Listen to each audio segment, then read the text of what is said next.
Costume neuf, bâtiment en bon état, l'Ouganda ne manque pas d'écoles séduisantes pour former sa jeunesse. Mais ceci a un coût pour les parents. Même avec une subvention de l'État, ces collèges peuvent demander plusieurs centaines de dollars US par trimestre en frais de scolarité, jusqu'à 700 pour les plus prestigieuses. Des sommes inabordables pour les parents pauvres. Et quand les parents ne peuvent plus payer, la direction appelle, menace, puis la sanction tombe. Les écoles ne sont pas patientes avec nous. Même quand vous ne devez que 1000 shillings sur 10 000, ils vont renvoyer votre enfant à la maison.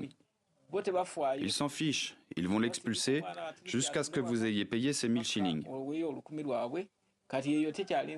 Tout ce qui les intéresse, c'est le business. Ils ne proposent aucune aide.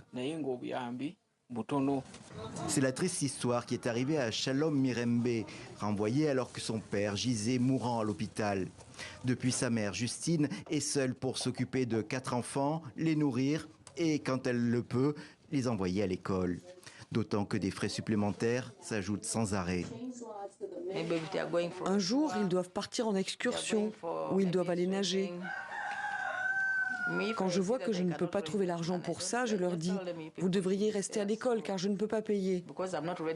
L'école attend encore des frais de scolarité. Alors comment je peux payer pour cette activité en plus ?»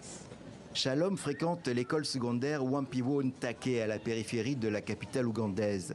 D'après la directrice adjointe, sur 2100 élèves, 400 viennent de familles pauvres qui ont régulièrement des difficultés à payer. Ceux dont les parents ont des problèmes arrivent des fois avec l'idée de payer en nature. Ils disent « Est-ce que je peux apporter du manioc ? Est-ce que je peux apporter des pommes de terre ?» Ils proposent des légumes, des ananas ou encore des pastèques. Et nous, on dit oui.